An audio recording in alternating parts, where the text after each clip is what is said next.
Hey guys, I'm Dave, and welcome to the Trull Gallery. Today, we're going to fix some French doors with significant water damage.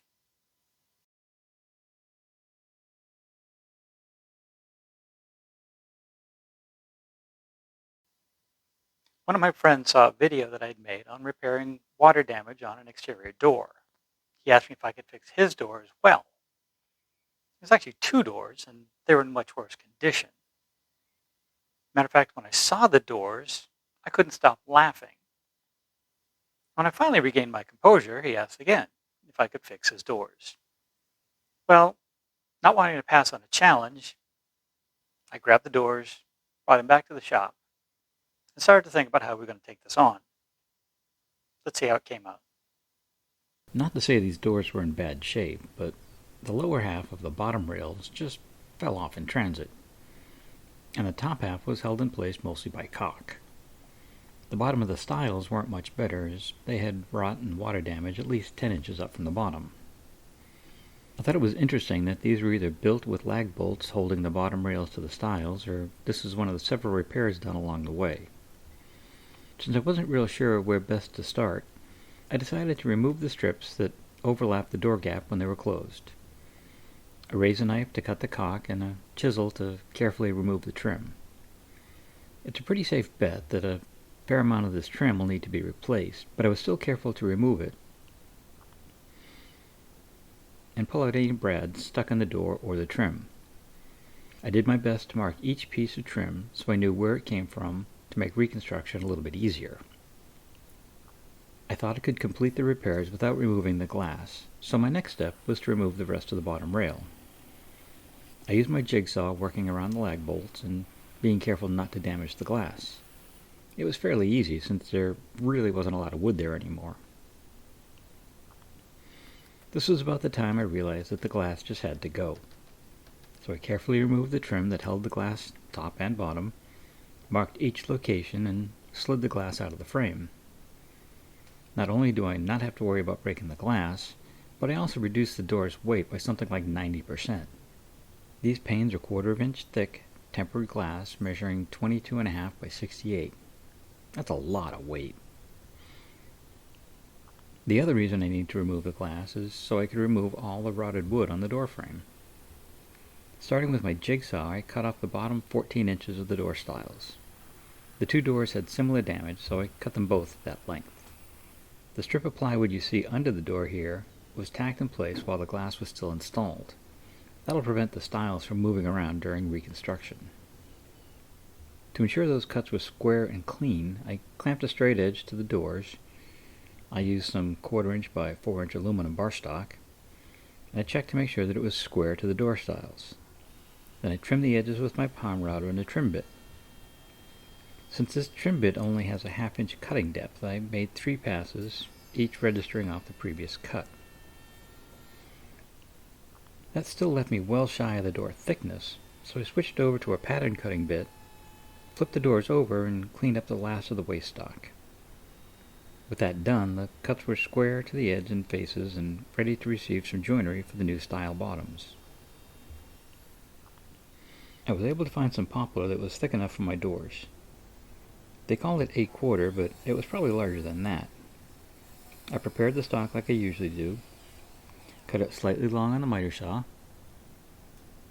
clean up one edge on my table saw and straight edge jig, ripped the other edge to width, and then took them down to thickness with my planer. I thought this would be a good time to glue up the lower rails, but I didn't want to trust just a butt joint. I laid out several locations for my biscuit joiner and transferred those locations to both faces. Since my stock had a finished dimension of 1 3/4 of an inch, I thought 2 rows of biscuits would be stronger. I set my biscuit joiner for a 90-degree cut, down 3/8 of an inch, and set the depth for a number 20 biscuit. I then cut the 6 slots in each mating edge that I had just laid out. With the slots cut, it was time to assemble the 2 rails. I chose to use urethane adhesive since these doors will be exposed to the weather and it holds up well in a wet atmosphere. I've been using this type of glue since the early 90s, but if you haven't used it before, there is a learning curve. First, it expands as it cures. so if you use a lot, you'll have a mess to clean up. Second, if you work in a dry area, it helps to add a bit of moisture to one side of your glue-up. Since my shop is in Florida and humidity is off the chart, I didn't bother to add any additional moisture. I also added tape to my clamps so the glue would not adhere to them. Oh, and you might want to wear gloves when you work with this stuff. If you don't, you're likely to have stained hands for a week or so. Other than that, the glue-up is like any other. I chose to glue up both panels at once with one set of clamps, and the biscuits kept everything in line.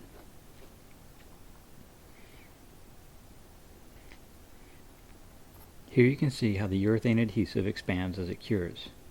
You're better off to let it do its thing and then just scrape it off later. Don't try to wipe it off like you would with a regular wood glue. Trust me, I've tried. Waiting is much easier. Here's why. A sharp chisel or scraper and the excess glue just pops right off. A light sanding and the squeeze-out disappears completely. With all the parts milled up, it was time to figure out how to connect the existing door stiles with their new lower sections. This will be an end-grain butt joint and fairly weak on its own. I set my palm router up with a 1/4-inch slot cutter and set the height so a pass on each face would leave me with a groove the thickness of the spline I planned to use. I was also careful to leave the groove I was cutting hidden or blind from the outside.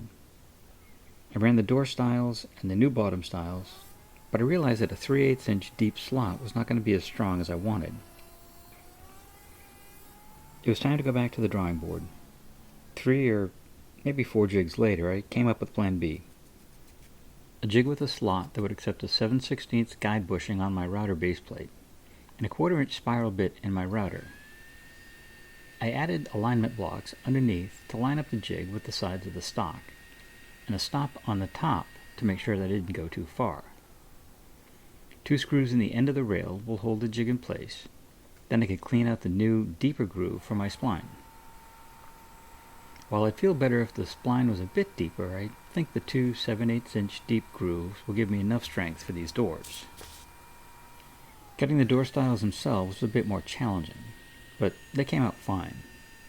There was a reason I chose to use a palm router for this. I knew at some point I'd have to fight gravity. With the slots cut, it was time to prep the splines. As I said, I cut these slots to fit 1/2-inch plywood. I had some Baltic birch scraps, and that was my preferred ply. It's stronger and more consistent. I set my table saw with a plywood blade, my crosscut sled, and a stop block. Using a pencil eraser as a hold down, I cut 4 pieces of ply just wide enough to fill the slots I had just cut. This is one of the more complicated glue-ups I've dealt with in a while. I started by coating the splines with some urethane adhesive and tapping it in place. Then he added way more adhesive than necessary to the bottom of the stile and slid that in place over the spline. I made 2 sets of clamping cauls by gluing up 6 layers of 3/4-inch plywood and used these cauls to keep the joints in plane. I added 2 clamps to hold the cauls in place. Then I made sure the joint was even front to back. Once I was happy with the location, I added 2 more clamps to draw the joint tight. Since I don't have any clamps long enough to span the door, I came up with another solution. I clamped 2 more pieces of 3/4-inch plywood to the door and screwed a piece to the bottom of the new stile pieces. These were close enough that I could use my F-style clamps and secure the whole thing together. All that was left to do was to wait a few hours for the adhesive to dry and foam out all over the place. The next morning I removed the clamps and the clamping feet on the bottom of the stiles. I grabbed a sharp chisel and popped off the majority of the adhesive that had foamed out. With that done, I could move on to cleaning up the joint with my random orbit sander and some 120 grit paper. The 2 sides of the joint were pretty close to level, and the excess glue cleaned up pretty quickly. Back at the table saw, I put on my crosscut blade and sled and trimmed one end of both bottom rails. For the second side, I marked the distance between the stiles, or 23 inches in this case, and cut the 2 rails to length. I made sure to sneak up on my line so the rails would be a snug fit. And really, one day I'm going to make a bigger crosscut sled.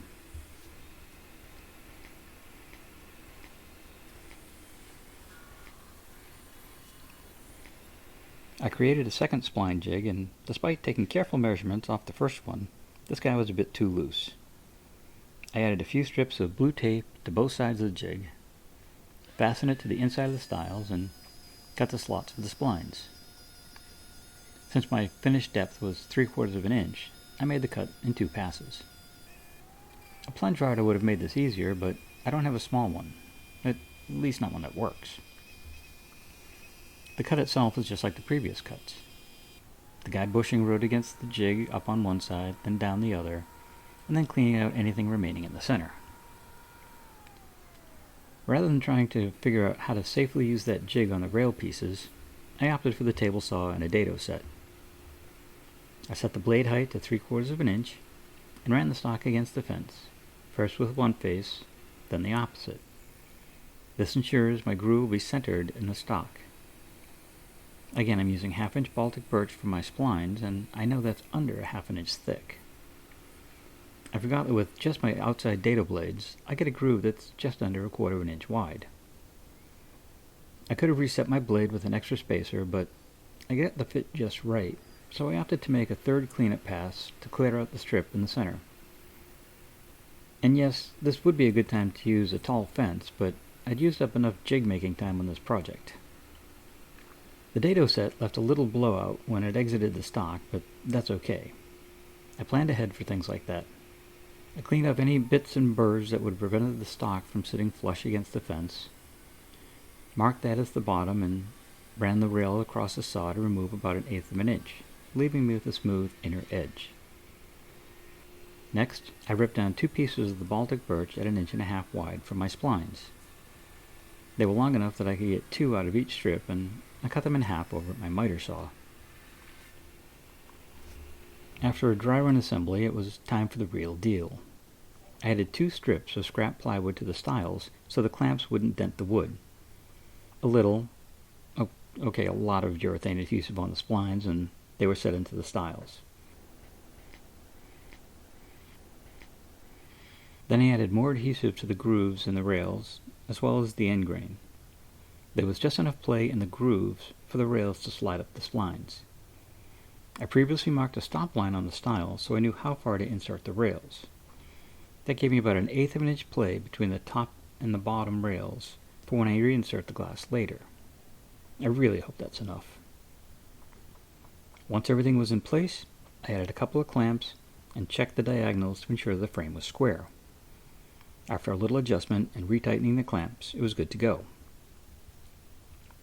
I let the doors sit overnight, and the next day I pulled off the clamps and the clamping cauls. I cleaned these joints just like before with a sharp chisel and a quick sanding with 120 grit on my random orbit sander. With that done, I could mark the final length of the doors. I grabbed my straight edge jig, or a poor man's track saw, and clamped it in place on the marks, and trimmed the doors to size with my circular saw. A quick sanding with 120 grit, and the saw marks and sharp edges are gone. I had to recut the bottom hinges on both doors, so I made up a simple router jig the size of the hinges out of some scrap plywood. I set my bit depth to the existing hinge mortise and cleaned out the rest of the area. I went in on the left side and then the right side first to prevent any blowout on the door edges. Then I cleaned out the middle. If I were doing more than 2 mortises, I'd have created a wider base for my router. This one was just wide enough not to fall off the jig and damage the doors. After removing the jig, I came back with a corner chisel and squared off the rounded edges of the mortise. 1 or 2 taps with a hammer is all it takes to define the new square edges. Then you can easily clean out any waste with a bench chisel. I checked the fit of the hinge and cut the other door hinge the same way. I also had to mortise out for the new lock bolts on the side of one of the doors. Again, I made a jig from some scrap plywood and routed out the main portion of the mortise. It was fairly deep, so I cleaned it out in 3 passes. I also miscalculated the length of my mortises, so I had to reset the jig and cut more stock away. I reset the depth of my router for a shallow cut, moved the jig again, and cut the inner mortise for the lock bolt. This is basically where the screw attaches to the door itself. I wrestled with the bottom mortise, but finally ended up cleaning that up with a chisel and a mallet. Sometimes it's faster just to use hand tools. The door was originally assembled with lags through the stiles and into the rails. Rather than using lags, I picked up some 8-inch timber screws and used those instead. I wanted to hide them, so I started with a 3/8-inch Forstner bit, drilling just past the depth of the working end of the bit. I know you don't have to pre-drill for these screws, but I just had to. I started with a regular 1/8-inch twist bit and drilled as deep as I could, centering it on the point left by the Forstner bit. Since this bit only got me an inch or so, I grabbed a 12-inch long 1/8-inch brad point bit, marked the shaft at 8 inches, and I used that to pre-drill the entire depth of the screw. I added a 1/4-inch galvanized washer to the timber screw and drove it home with my impact driver.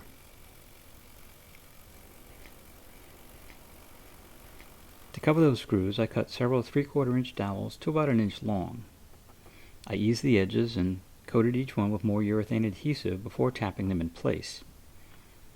Since this adhesive expands as it dries, it was necessary to clamp them in place so they wouldn't pop out while the glue dried. When the glue was dry, I came back with my oscillating tool and cut the dowels flush to the stiles. A quick sanding and they blended right in. Before I began painting, I added the interior trim pieces back in place. I could see where they sat proud of the doors previously, so I set my tri-square to ensure that they would all rest at the same height. They were held in place with some 1 1/4-inch 16-gauge finish nails.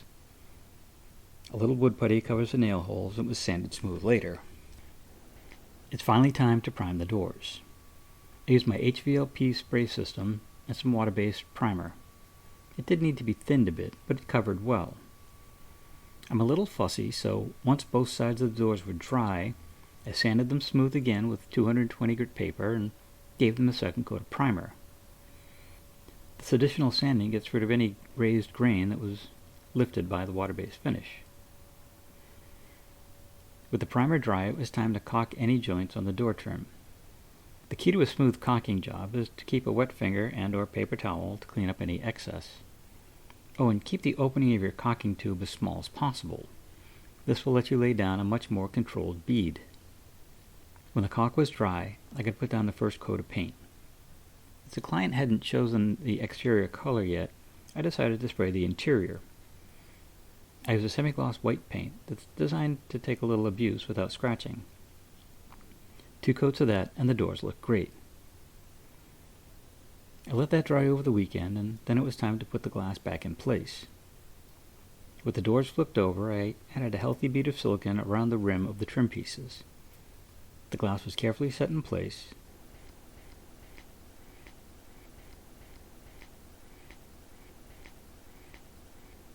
and a second bead was added on this side. The second set of trim pieces that I had primed earlier were trimmed to fit and nailed in place. Again, I used the 1 1/4 16-inch gauge nails, being super careful not to break any glass.